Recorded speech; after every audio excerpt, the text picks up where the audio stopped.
Oh, things are cracking. Things are cracking a little bit. I don't mind. It's cracking, it's not breaking.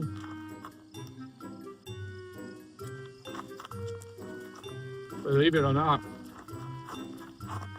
my balance has gone a lot better since I've been running. Even though I'm having a hard time doing this right this minute. That feels good. All right, everybody. Thank you for tuning in.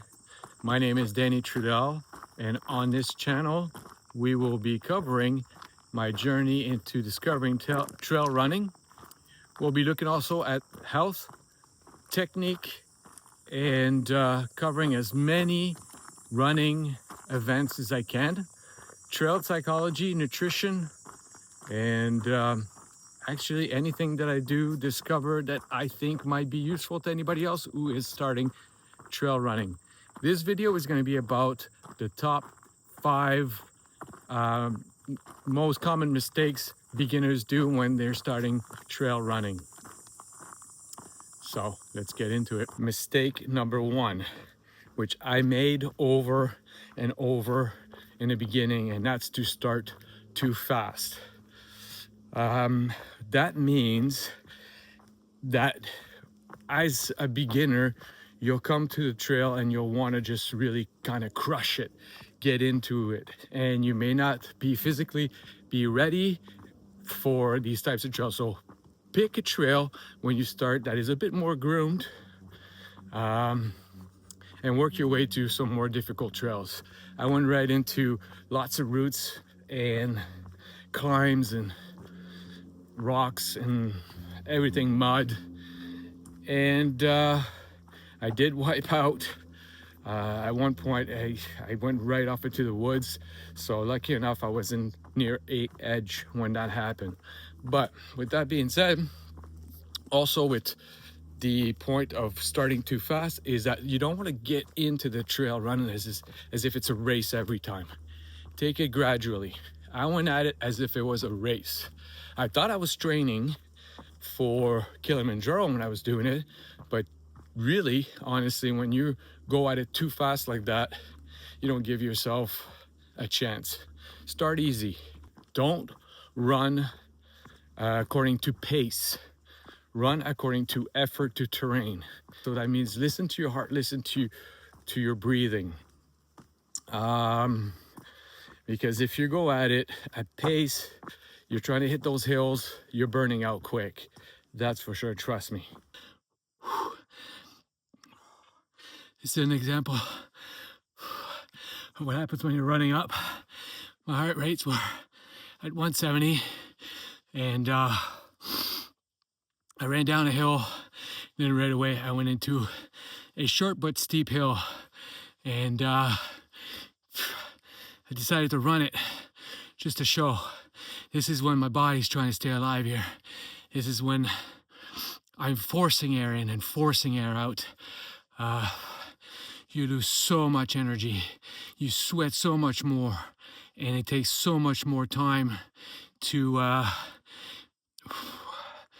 gain your strength back, to gain your air.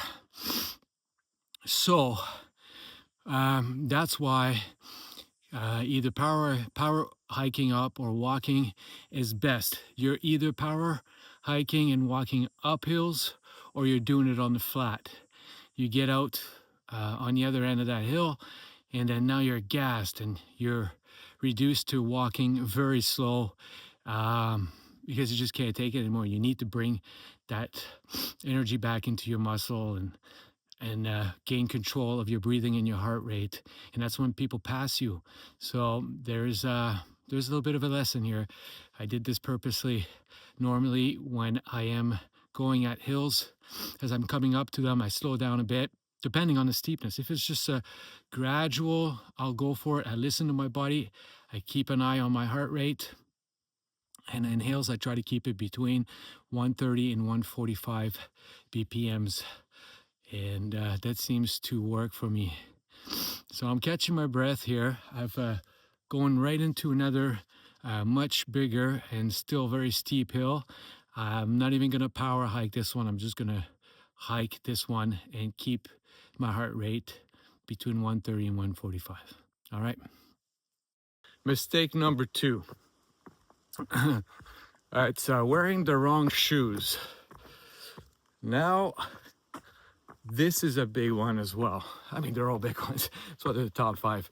But when I first started, I thought I bought a good pair of shoes for running the trail, which they are a good pair of shoes, but they weren't really meant for what I was doing. The shoe itself is an in-betweener. So it's a hiking and beginner starting running trail shoe, some people say. I used that for probably a good month, and when I ended up switching to a trail specific shoe, it changed the whole game. Bonjour. Bonjour. And then it's what I noticed is I got faster because now I had a shoe that could handle the trail that I was running at.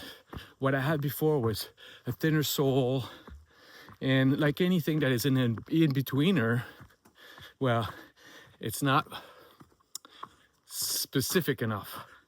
So when I got into this, I went and bought a pair of, I'm gonna stop here, I'm climbing a pretty steep hill. So I'll finish this over this way. When I got into having a shoe specific for trail, I had more cushioning. So my knee pain dropped to about half.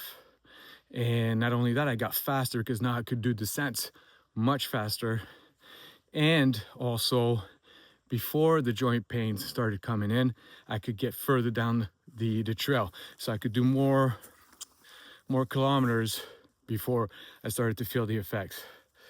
As well as having the right shoe will give you better support on these types of terrains, which are rough terrains. For the type of trails I run, they're not groomed.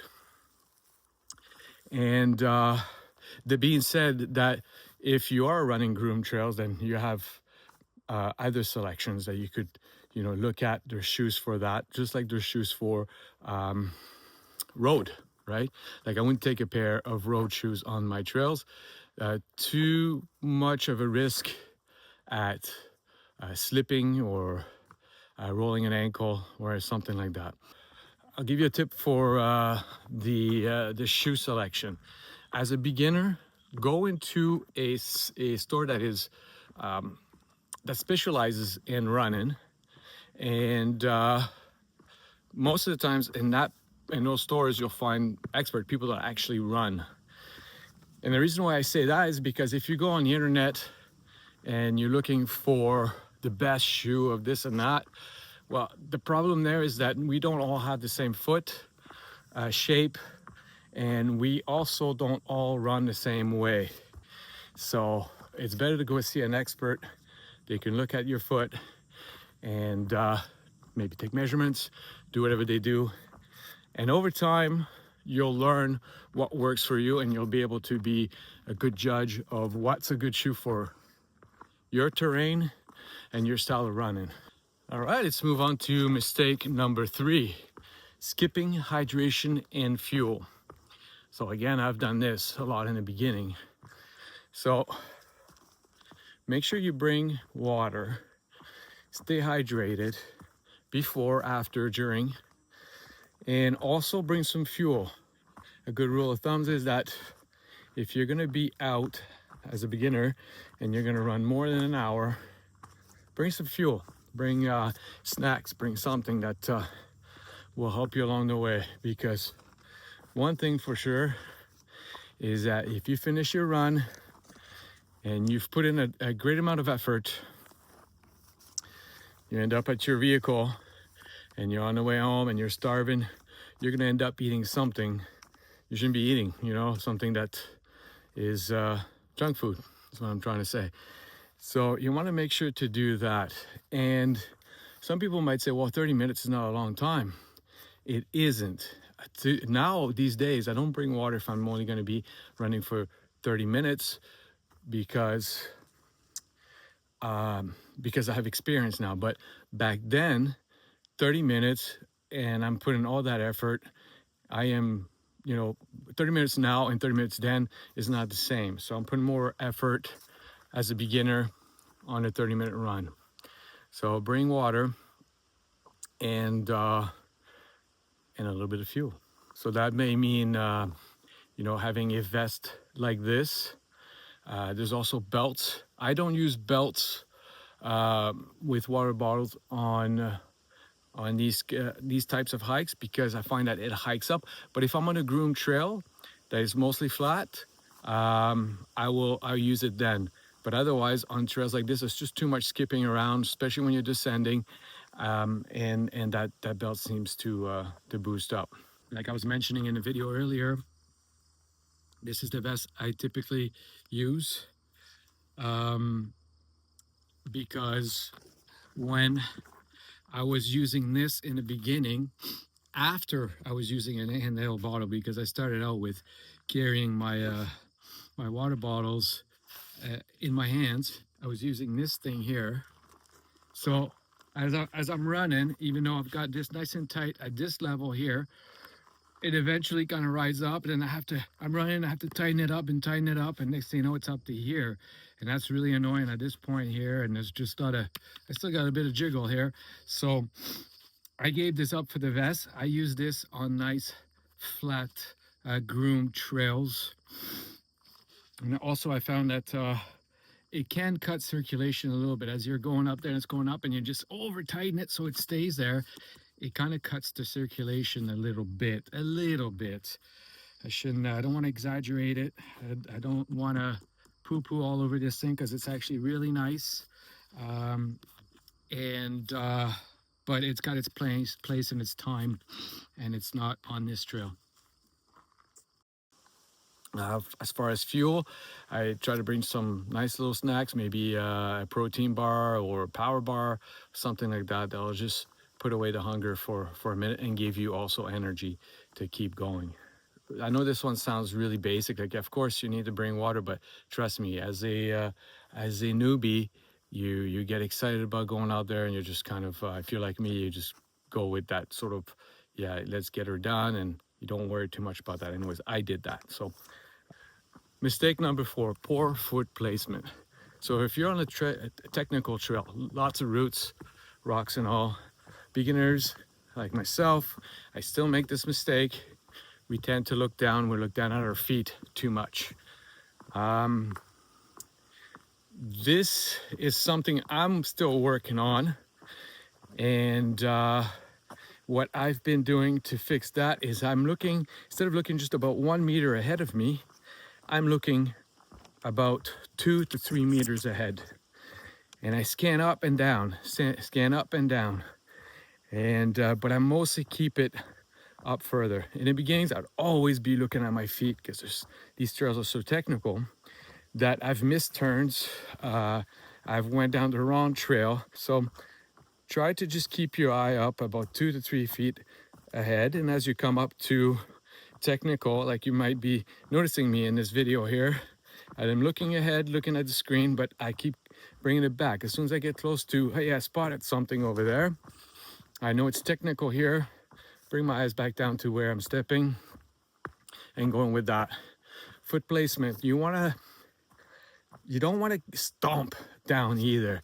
You kind of want to just keep it light and dance around the obstacles, or over, just stay light, keep a nice bounce, and that's your best bet. Mistake number 5, ignoring strength training and recovery. That's a mistake that I've done a lot in the beginning. As a matter of fact, the whole entire beginning. Now I am more disciplined because I see the value in it. The problem is that as a beginner, if you're like me, all you want to do is run. That's all I want to do is run. And like Coach Rotter says, the stretching and recovery And strength training, that's the tax that I got to pay to run.